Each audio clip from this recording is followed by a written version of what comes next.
What's up guys, it's Hanif here, and in today's video I'm going to be teaching you guys everything you need to know about curves, everything you need to know about the RGB curves, the tone curve, or whatever you call it. Like, it doesn't matter if you're new to tone curve or if you've already been using it. I'm going to be telling you guys literally everything you need to know. So let's get started with the video.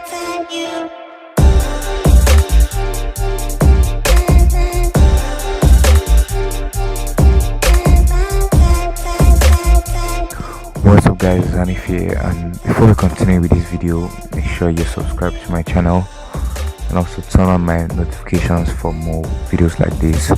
The notification button is the bell icon right next to the subscribe button, just in case you don't really know how to do that. And now what that helps you do is to get notified whenever I post a new video. So yeah, let's go ahead with the video right now. One thing most people are afraid of is the tone curve, because I don't know, it looks like your math graph or something. It looks so complicated and all, and then you don't really know how to use it, or you're just avoiding it. Like, no, I'm just going to avoid that.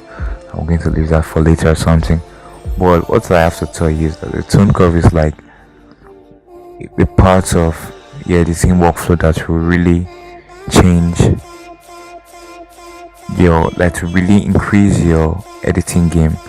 Yeah, like you move from 0 to 100 real quick, like, so you know what I mean. Yeah, so it's really helpful. Like, let me show you before and after of this image without the tone curve.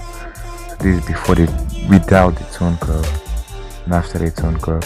I could leave every other adjustments and just do the full editing and color grading with just the tone curve. I've done basic adjustments on this photo already.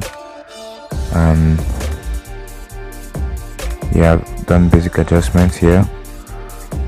So let me off this so you can really see how it looks without a tone curve.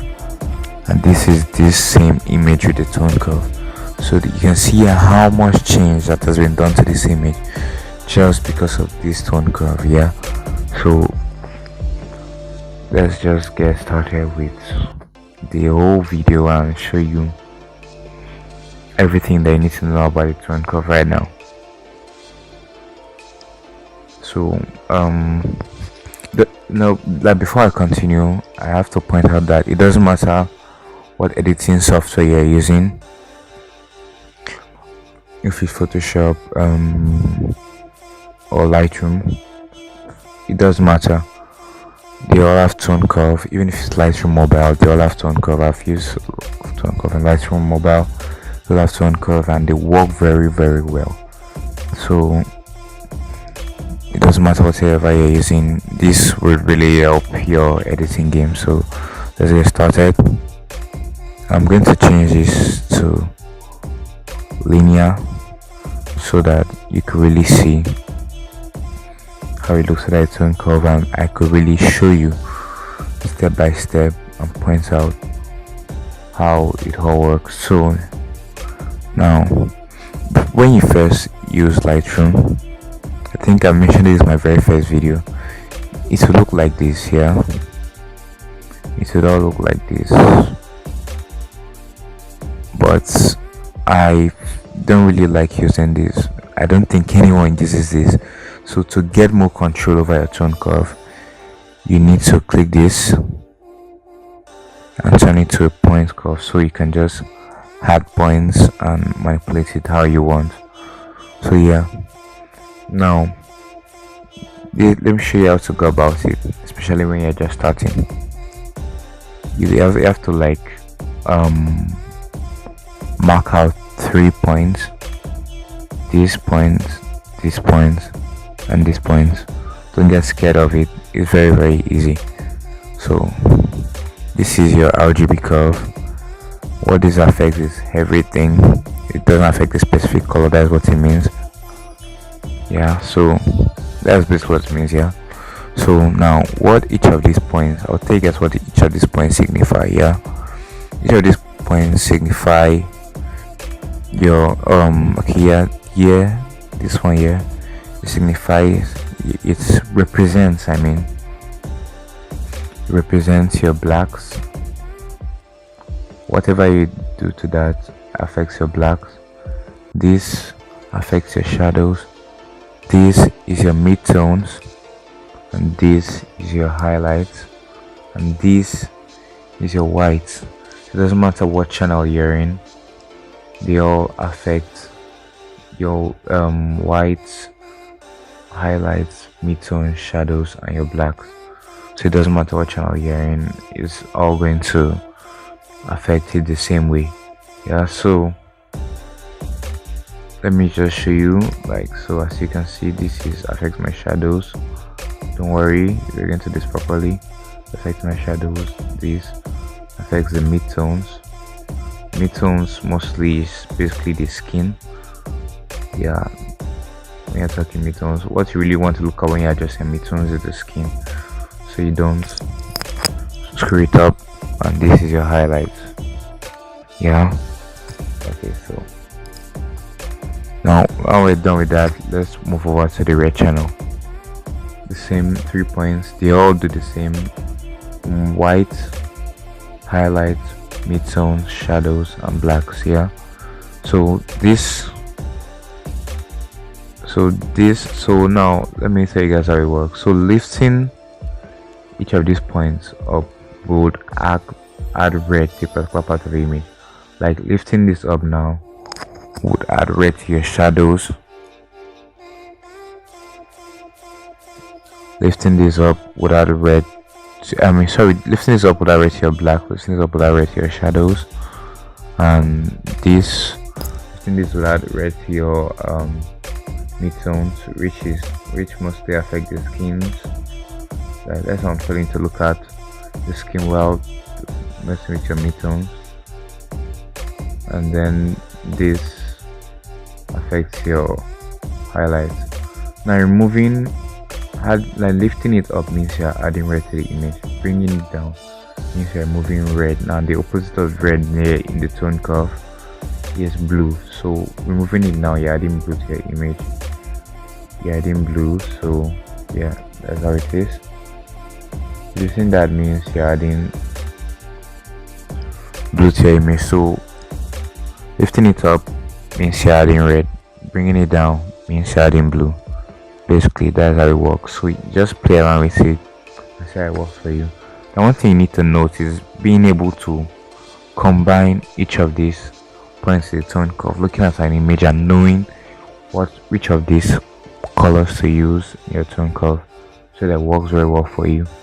Yeah, so I don't really have any green in this image, but just in case, so lifting it up, like I said, adds green to your image. I'm lifting my shadows here. I'm lifting it down, or bringing it down, add this kind of purplish vibe to your image, and you don't really want that sometimes. Yeah, and so you should know that lifting the green up adds green, lifting it down adds like purple-ish to your image, and then blues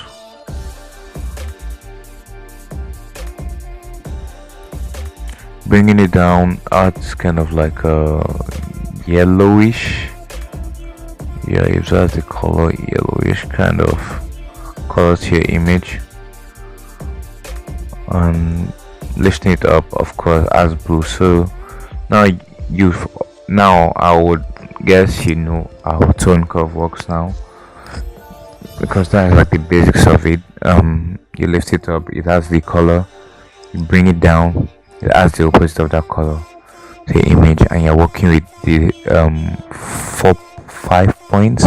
Yeah, your whites, your highlights, your midtones, your shadows, and your blacks. Yeah, so now what you're going to be doing now is color grading this image using tone curve.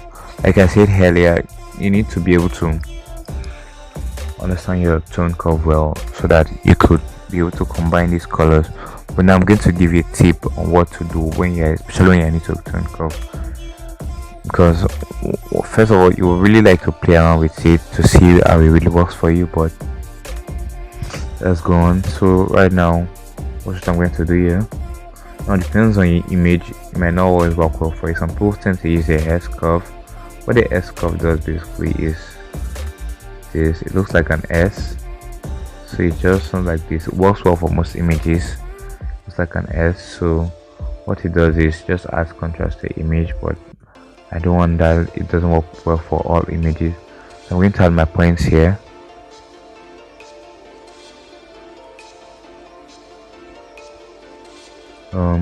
I think I want to leave the blacks to give it a little bit faded look. Maybe bring down, yeah, I want to bring down my shadows a bit. My midtones, I always like to lift up my midtones so that like really makes the skin pop up. And then my highlights, I bring it down, or whatever works for you. You might bring it down, bring it up, but I'm going to just bring it up a bit. Then my whites, bring it down too. So yeah, this is so far without touching the colors yet. This is how much change that's done here. So that this is like an S curve already. So I guess so now here I'm going to only work with my red and blue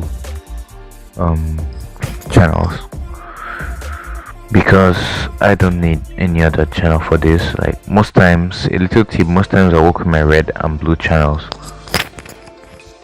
so I don't need any other channel for this. I think I just repeated what I said before, but yeah, you get what I mean. So while the reason I do that is because most times I don't really have greens in my image, or I don't really want that in my image, unless maybe I'm going for like a vintage vibe or whatsoever. So that's maybe when you can combine some mad combinations of colors, so it works well for the look they are going for. Yeah, so I'm on my red channel now. What I usually do here mostly is go to my highlights here, then bring it down. Now what this does is it adds a little bit of blues to my highlights here. You can see it has added this bit of blues to my highlights, so you can see the sky appears bluer now, so it's much better. I'm not touching any other part of this right here, so I'm going to my blue channel. Remember, I'm not using green for this because I don't want any of those colors in my photo. What I'll do here now is bring down the shadows a bit. I love this little yellowish brownish color in the shadows, really cool. And I bring this down as well in the midtones. Yeah, so really adds that color to the skin, really makes gives the skin a little bit more of the golden melanin look. Yeah, so now bring up my blues, so I'll add blues to the highlights, you know. Yeah, so bring it up so that I can have my blues in the highlights. So that's all for this image. Yeah, we have already, so that's all. I've color graded this. You can see how much change the tone curve has done to this image. We've color graded this whole image with tone curve. So that's it for this video, guys. You must also subscribe to my channel if you love this video, for more videos like this, and also like and comment. I'll see you guys next week. Bye bye.